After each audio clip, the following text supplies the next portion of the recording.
Wednesday morning, we took an unexpected field trip, and Tommy and I left the house early to go pick up Billy and Uncle Bob.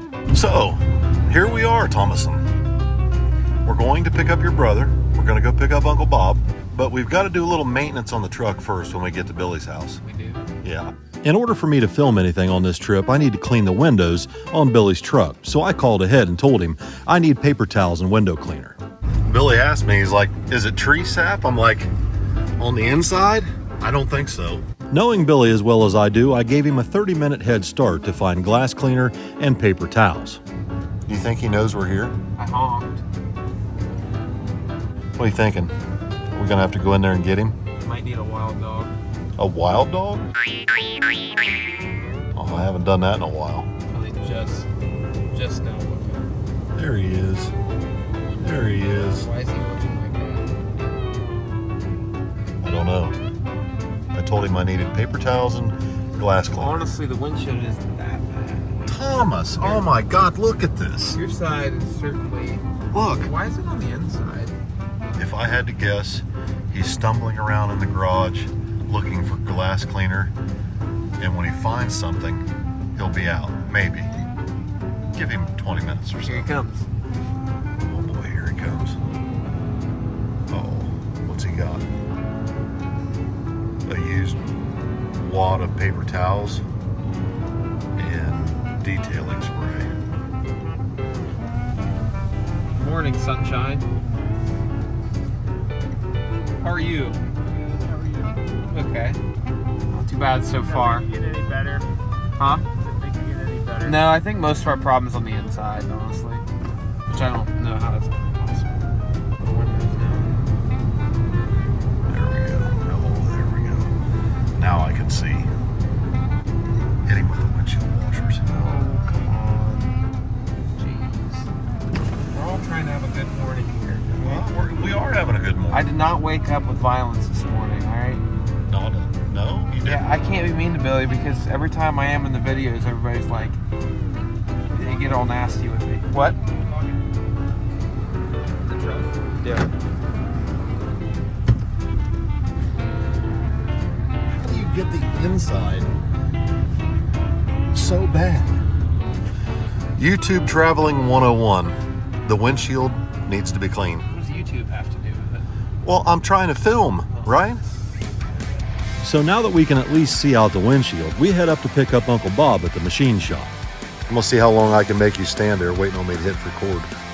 Now that the gang is all loaded in the truck, we start heading north to our destination. Now typically, we would have a better plan for a trip like this, but when Billy's involved, no one ever really knows what to expect or when to expect it. The reason for our trip north is that Billy's looking for a specific big block Chevy intake, and the only place he's found that has one in stock is Steve Morris in Grand Rapids, Michigan. When Steve found out that Billy needed that intake, he invited all of us up for a shop tour, and none of us were going to turn down that opportunity. It took us 6 hours to get from Bob's shop up to Steve Morris's shop in Grand Rapids. When we pulled into the parking lot, he was in the middle of loading up the wagon to head down to Norwalk for a race this weekend.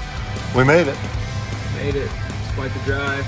Even though Steve was busy getting ready to leave for a race, he took the time out of his day to stop and give us a tour of the shop, which compared to what we're used to, is very clean and extremely well organized. Steve's shop is full of the latest and greatest machine technology that Steve uses to turn 700-pound blocks of billet aluminum into Steve's XML or SMX engine blocks. We also got a personal tour of the dyno room, or dyno rooms I should say. In the first room was the 903 cubic inch big black Hemi that goes in this jet ski. No, seriously, this is a jet ski.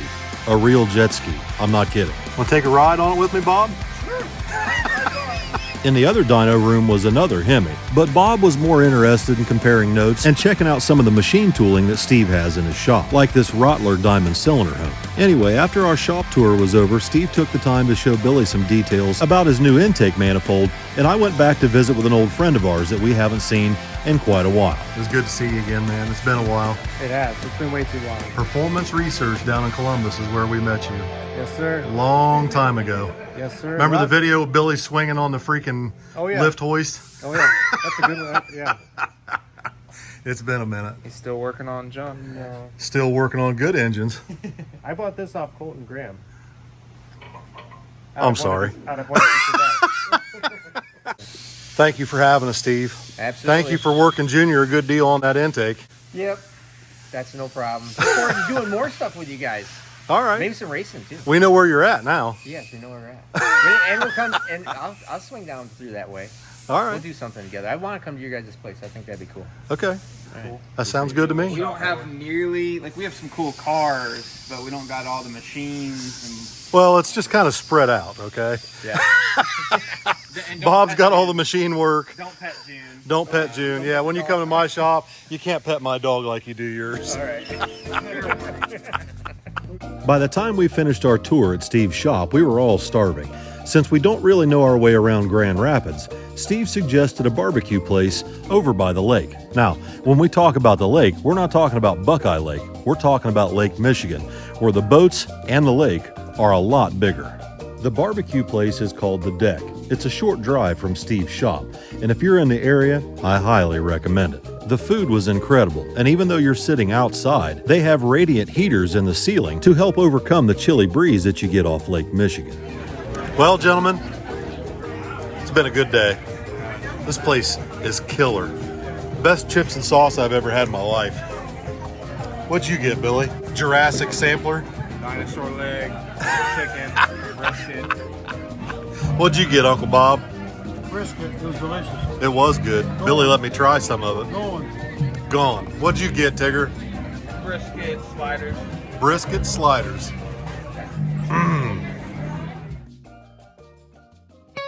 So that brings us to Thursday. Initially, my plans for today involved working on Addie's Malibu.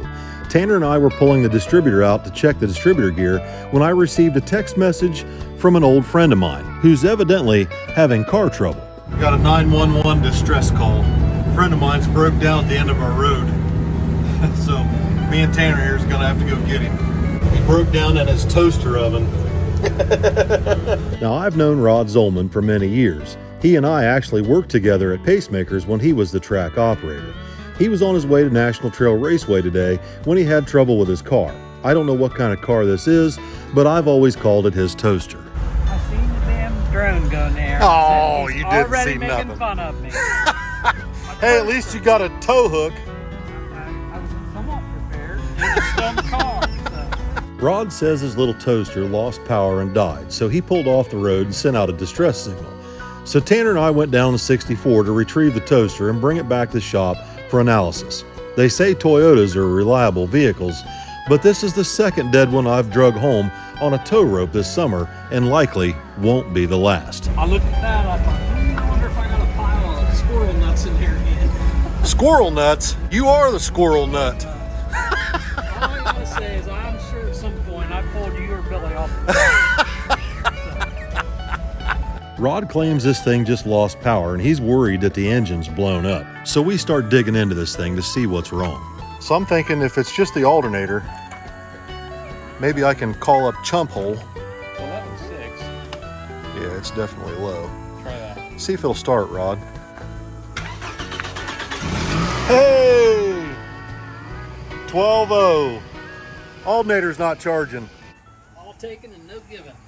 Well, Chump Hole to the rescue. Let's see what he can do.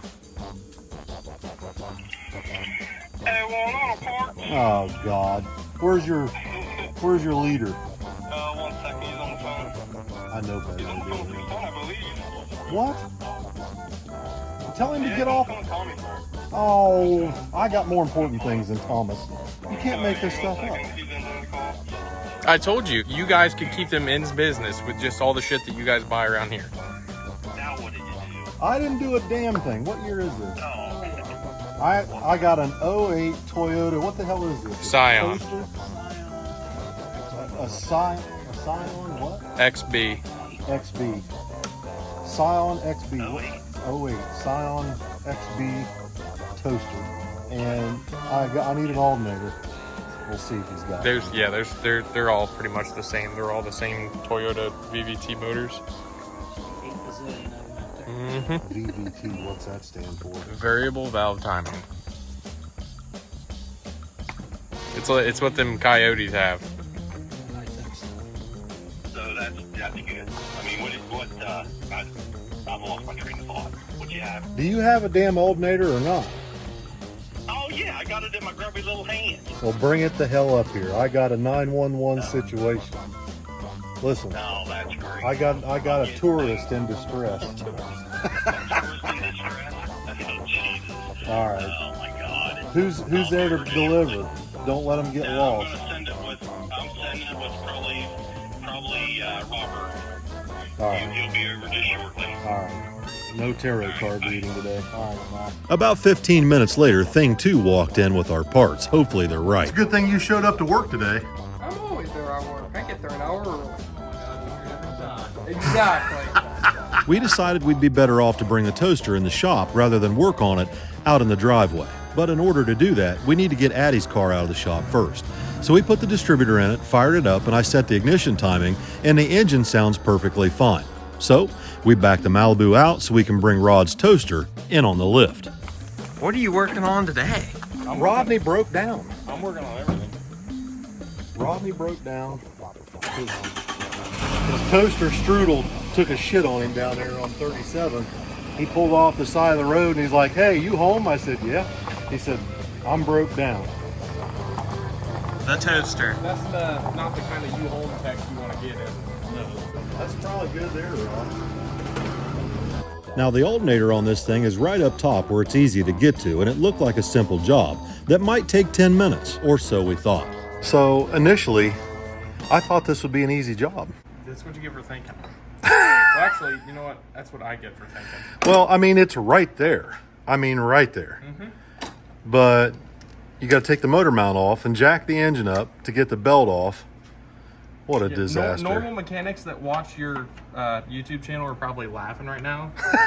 But it is what it is. Thankfully, Chumpy sent us the right parts, and eventually Tanner managed to get the toaster fixed and Rod back on his way. See you, Rodney. See ya. Thank Be you, careful. sir. You're welcome. But unfortunately, my frustrations weren't over for the day, because I went to take Addie's Malibu for a test drive and realized that my problems are actually getting worse, not better. This thing's now backfiring so bad, it sounds like someone's wrapped a bag of hammers around the drive shaft.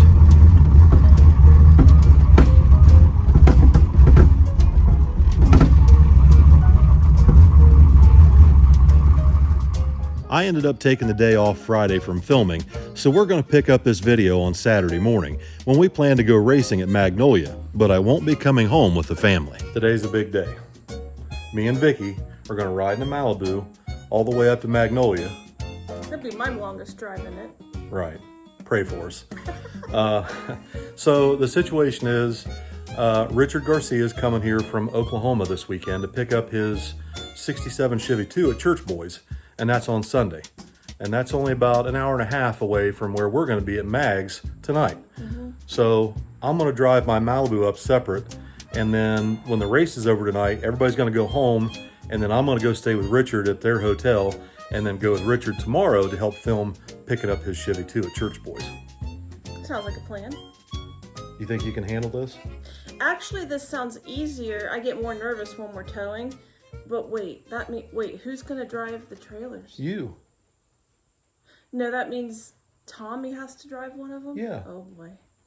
Now I am worried. Since I plan on staying the night in the hotel, I tossed my suitcase into the trunk and realized June Pup isn't going to be happy going back home without me later tonight. Anyway, I backed my car out of the shop and put Addie's car in before we left, and then did my best to comfort Vicki and assure her that Billy and Tommy will be just fine towing up and back without me there. Personally, I'm just delighted that I'm not going to have to deal with her backseat driving, going up or coming home pulling a trailer. You ready? I'm ready. Look, Tick's doing a good job. Poor Tommy didn't even get out of the driveway before she was backseat driving. Anyway, once we got fueled up, we got on the interstate and punched in directions to the track for the hour-and-a-half drive up to Magnolia. Starting route to Tad and Jim's dragway of Magnolia. Everything was going just fine at first.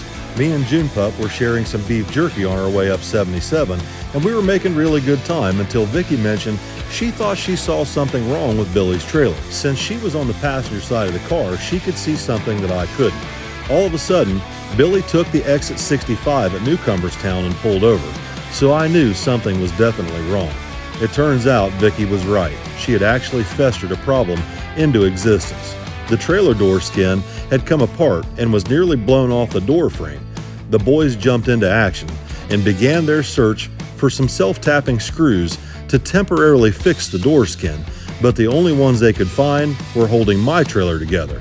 But I guess my trailer didn't need all of its screws to make the trip, and the kids made Billy's trailer roadworthy, or at least for the time being. I tried to tell you that I thought I saw something flapping around on the back of the trailer, and you're like, oh, I don't see anything. So we're officially back on the road.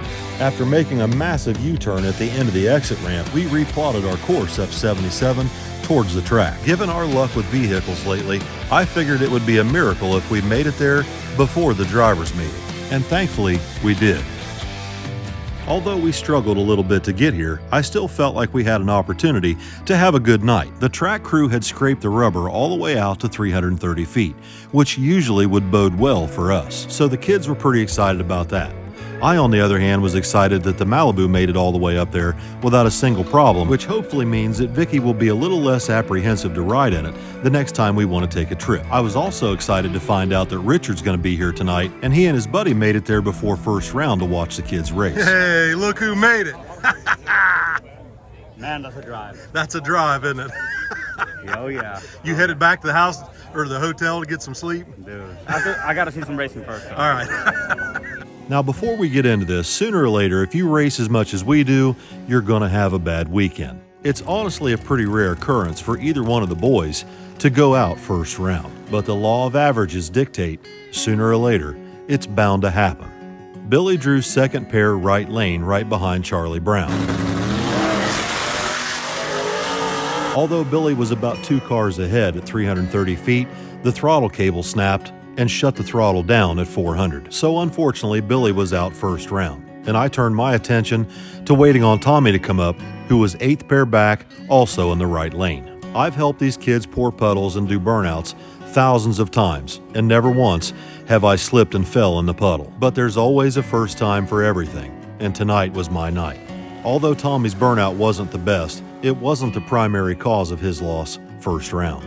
It was just a bad night for us. It happens. Even though they had a second chance race, Billy couldn't get the truck fixed, and Tommy didn't feel like making any more passes in competition with the Falcon, at least until he gets the car tested and gets some things figured out with the new shocks. I stayed at the track until the kids were pretty well packed up and ready to head home. I wasn't exactly feeling the best after I took that fall on the starting line, so I hopped in the Malibu and drove up to the Holiday Inn Express to get a little bit of rest so I can get up first thing Sunday morning and go up to Church Boys with Richard and his buddy to pick up Richard's 67 Chevy II. I'm excited. So you guys drove all night, all day, all night, drove straight through from Oklahoma City. Yeah, we left Friday at 6, and we got here like right around 6, right at the track to see you guys run. And yeah, it's a drive, man. We had a rough night last night. It was not fun. You're gonna have good ones and bad ones, dude. You know. Yeah, last night wasn't much good, but that's all right. Yeah, but it was cool seeing you guys. It was cool seeing everyone. And we got to see a lot of friends out there, our Northern Street family, I guess you would say. Yep. Like Chris Lane on the line. Yep. I think Happy was out there and a few of the other guys. A lot of familiar faces. Yeah. It was cool to just pull up, not know anybody, and just be shaking hands and saying what's up to everybody. And isn't that awesome? Winning some bets and losing some bets, but it was cool, man. But we're excited. I'm excited. Yeah, I was really pumped, man. I'm real pumped to see you come right now. So that first hit, though. That's first hit. Well, let's go get some breakfast so we can go see your car. Let's go. Richard and his buddy have been on the road since yesterday. They drove straight through from Oklahoma, so they wanted to get a good breakfast before we head up to Church Boys. Richard was on the phone FaceTiming with his family before we walked in. Good morning. Good morning. Richard's been on the road a lot lately. It was just a month ago he was here for the open house up at Church Boys, and we had a little Sunday service down by our house. Not only did he bring his Chevy II out for the open house, he brought it here to have them redo the suspension on the car, because for one reason or another, he's struggling to put the power down, and Richard's tired of losing races that he really shouldn't be losing. When I raced him with my Malibu, the same thing happened with me that happened with everybody else. So Richard's planning on having a triangulated 4-link put under his car like my Malibu. I'm gonna make a G-body guy out of you yet. Although Richard really enjoyed driving my Malibu around, he's a Chevy II guy at heart. I can talk. I didn't know it was going to be this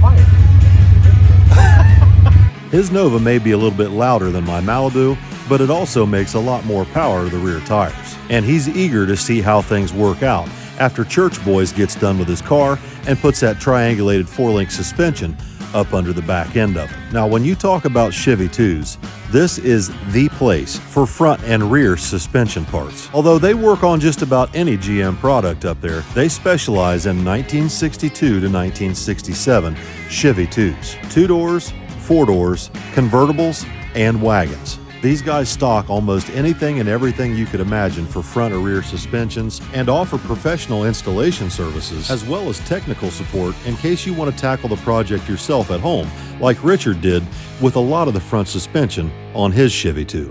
You ready for this? Gotta be. Let's go see him. It's one of those deals when you got so many emotions, I just start shutting down. I'm excited. And I'm really glad we finally were able to bring the car up here, dude. Oh, yeah, When I got the car, the original parts were from Church Boys, and I just never got the chance to drive across the United States, and here we are, so. Well, let's go see this thing. Yeah.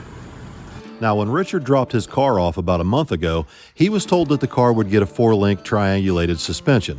But Chuck has done much more than just a new suspension up under the rear of the car. Well, I asked if you could detail it. It looks like it's pretty well detailed. More than once. I actually had to take it out for a quick little spin here. And I got caught in the rain. Chuck Church is a lot like me. He'd rather under-promise and over-deliver. So Chuck, give me a rundown. Well, we've given Richard a car that is long-term going to be safe. Yeah. He's going to be able to add more power, and it's going to accommodate anything he needs. We took out the old suspension. We put in a new quick performance fab. It's like a fabricated, completely fabricated rear end. We was able to put his third member back in. We put new axles back in it. We used our triangulated 4-link, double adjustable rear shocks. He did not have that before. He just had singles. We added our subframe connectors that ties in the entire frame rail. Yep. We added some extra bars at the rocker, so he's got a rocker bar now. Fabricated up his drive shaft loop, reset the pinion angle, readjusted the ride height, readjusted the shocks for what he's doing using the triangulated 4-link. Just kind of took care of a lot of little things that as he grows and gets faster, those things are going to be needed. So he's good to go. One other huge benefit of the triangulated 4-link rear suspension is that Chuck can center the rear end in the wheel wells to keep the rear tires from rubbing either on the inner frame rail or the quarter panel. Chuck also noticed that Richard's motor mounts were in dire need of replacement. All of this stuff is available for delivery, and you can order it directly off churchboysracing.com. Anyway, now that we've covered all the details of the work that Chuck and the guys have done on Richard's Nova, it's time to set it back on the ground so that Richard can take it for a test drive, something he's been waiting to do ever since he dropped the car off less than 30 days ago. Man, I miss that sound.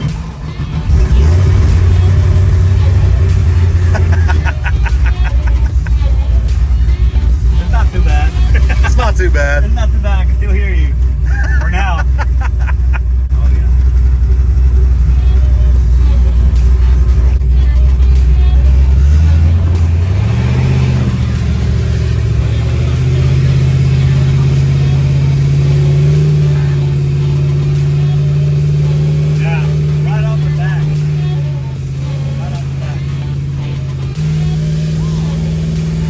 Richard's Chevy II is powered by a ProCharged 427 LS engine. Oh my God! Holy, dude. Dude, I can feel it digging. That's dope. That's dope. I was trying to get too hard into it, but I'm like, oh shit. You can definitely tell the car's had a major change in the rear suspension. Amazing. Good. Thank you so much. I'm glad it's working out. Now we need to see some hits. Dude, you can feel that thing digging. Can you? Oh, yeah. Yeah. That's what we expected. Man, if your parking lot was a little bit longer. You can go that way. Richard, being the true street racer that he is, wasn't happy with just making rolling pulls out on the road. So he lowered the tire pressure in the rear tires and got out a jug of pimp juice so that he could do a burnout and hopefully back up in his tracks and make a test hit right there in Church Boys parking lot.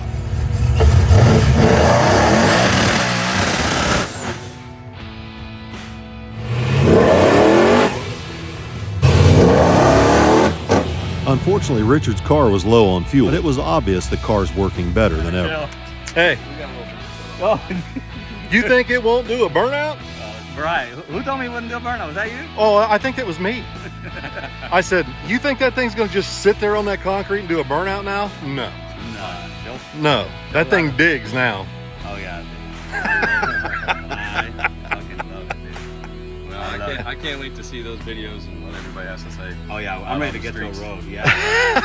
Now that Richard's car works as good as it looks, with all new suspension and Viking dual adjustable shocks, he can't wait to get back to Oklahoma and put it on the street. Working on a lot of these notices, we see a lot of things, reoccurring things, you know, mistakes that are made. So it gets to a point where it's an easy fix. You can diagnose things real easy and take care of them. Yeah, I thought that was pretty cool. Because that's kind of where, you know, started on with the bolt-ons, and then we went to the front end, and then we did the cage and the rear end. And, I think it's all system. Yeah. It's Sunday, right? You went to church?